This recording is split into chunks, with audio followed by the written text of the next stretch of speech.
Welcome back mga kaaldab. Ito na naman po ang inyong lingkod, si Mr. Destiny. At magbibigay po tayo ng pinakamainit na update po ngayon sa social media. Finally nga po mga kaaldab, Alden Richards, #1 trending in the Philippines mga kaaldab. Nakakatuwa naman po, di po ba?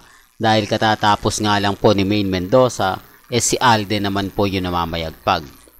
Ito po yung nakalap nating impormasyon. Ang Media Quest nga po ng TV5 gagawa nga po ng sitcom ni Bossing Vic Soto na Mana-Mana We Put the Pan in Funeral. Ito po yung patunay sa mga sinasabi ko.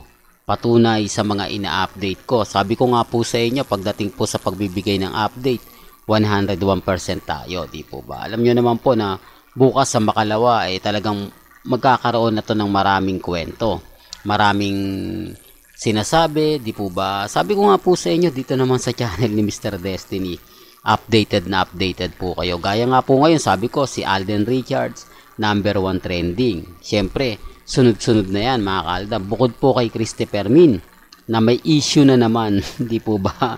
Sabi nga po ng iba, Mr. Destiny, dapat hindi lang aldab yung ina-update mo.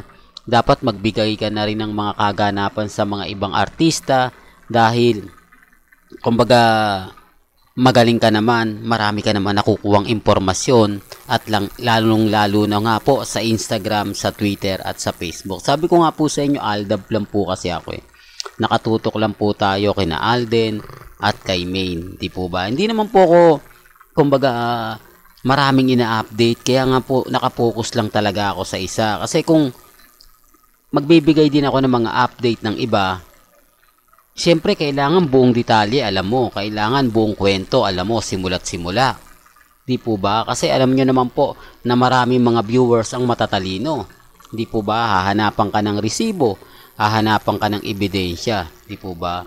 Kaya nga po sabi ko lang kay Alden at kay Maine lang ako. Sabi nga ng mga Alden fanatics at Maine fanatics, kahit wag ko na raw po isama o kapag nag-update daw po ako, gusto nila Alden lang, gusto nila Maine lang, wag na raw po natin babanggitin pa ang real life couple, di po ba? Sinasabi ko lang po ito para po sa kaalaman ng lahat. Hindi naman po tayo ganun di po ba? Sabi ko nga po sa inyo, si Mr. Destiny, nakalaan na po talaga tayo sa aldab, di po ba?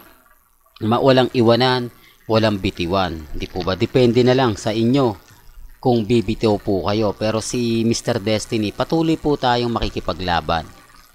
Patuloy po akong magbibigay ng mga kaganapan o update po sa social media. Ganyan naman po kaganda yung channel ni Mr. Destiny. Sabi ko nga po sa inyo, pagka si Mr. Destiny lang naman ang kausap ninyo, update ninyo, hindi tayo magpapa-apekto sa iba. Hindi tayo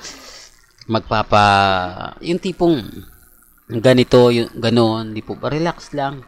Darating naman po yung point mga kaaldab na panalo tayo at wagi, di po ba? Sa mga nagsasabi ng ganito, ganyan, relax lang po kayo, di po ba? Wag po kayong basta-basta maniniwala sa mga pahayag at kwento po ng iba. Basta ako masaya kung ano yung latest, kung ano yung trending, doon lang po tayo, po ba? Wag po kayong maniniwala sa mga pahayag at komento po na mga nagsasabing fake news daw ako, lahat daw ng mga sinasabi ko hindi totoo. Okay lang po yan, di po ba?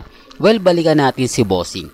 Pero bago tayo pumunta ron kung bago ka lang sa channel na to at isa kang true-blooded Aldab Nation na nagmamahal po kila Mengay at Isoy, tama po ang channel na pinuntahan mo, kaya consider na po kitang bagong subscriber. At huwag mong kalimutang i-share ang mga video po natin sa mga mami, sa mga titas at sa mga senior. Remind ko lang po sa mga dumadaan at bumibisita, may kanya-kanya po tayong opinion, may kanya-kanya tayong pananaw. Kung ano po sa tingin po ninyo yung tama at kung ano sa tingin po ninyo, re-respetuhin ko yan at ginagalang, di po ba? Basta ako, aldab lang po tayo.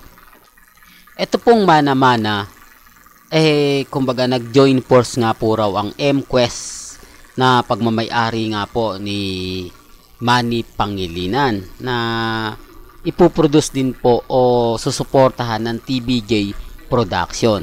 Po ba? Ang ganda nga po mga kaaldab no? Sabi ko nga po sa inyo, dito lang po nyo yan mapapanood at makikita sa channel ni Mr. Destiny. Marami kasing nagsasabi sa atin, ako wala namang, hindi naman totoo yung bali-balita na may show si Bossing Vic Soto sa TV5 kasi yung Open 24/7 tuloy-tuloy pa rin po raw na pinalalabas sa GMA Network. Ito na nga po yun Kaya nga po lilipat Hindi po ba? Yung area ng 24/7 magtatapos na.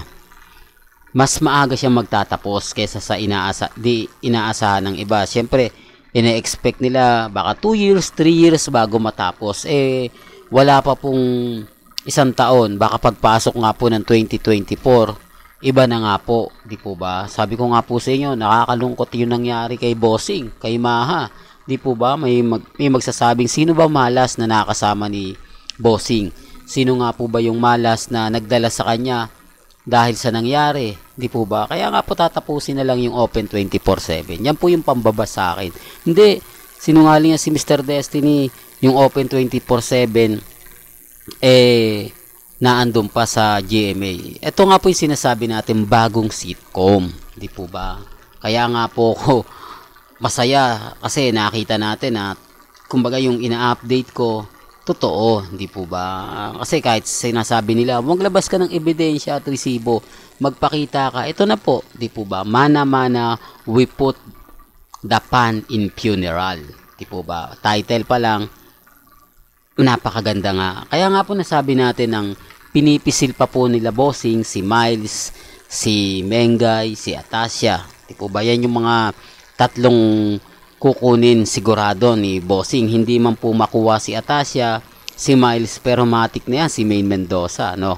Sa palagay po ninyo, opposition na naman yan, Mr. Destiny. Pinangungunahan mo na naman. Baka sa madaling salita, hindi nila kukunin. Hindi, kung titignan nyo, si Janelle Salvador, po pwede rin, di po ba?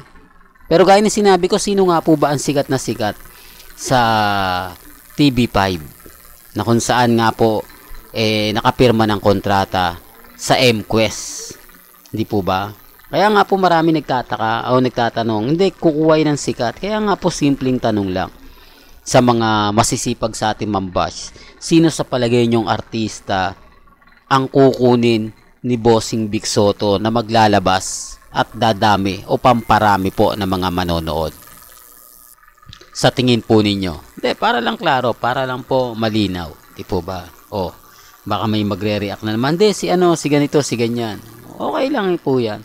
Sabi ko nga po sa inyo, hindi naman po ako namimilit. At never naman po tayong namumuwersa. Di po ba? Sabi ko nga lang kung ano yung latest, kung ano yung trending, doon lang po tayo. Di po ba? Yung sasabihin nila na, hindi, ano yan, okay lang po. Di po ba? Alam naman po natin na kung sino nga po ba talaga yung kukunin, di po ba? Hindi naman natin pagpipilan. Ang sa akin lang po, bahala po sila kung sasabihin nila yung mga ibang ibabalik nila si Maha, ibabalik nila si Janelle. Okay lang naman po, di po ba? Yun naman po, alam nyo naman po yung mga ilang netizen, matatalino naman po talaga yan. Magaling po sila magsabi kasi si Mengay, sasabihin nila ayaw na ni Mengay, yung main goals nga hindi hindi na binigyan pa ni May ng pang 4 season di po ba? 3 season lang umayaw na siya. Hindi na kukuha ng bagong project yan at busy na siya sa asawa niya, Kuno. Kaya nga tanong paano at saan naging busy, di po ba? Buti sana kung araw-araw nagpo-post si Mengay. Sa isang linggo, isang beses lang. Tapos sasabihin po nila na sobrang busy. Di po ba? Sabi ko nga po sa inyo, mahirap lang talaga mag-react.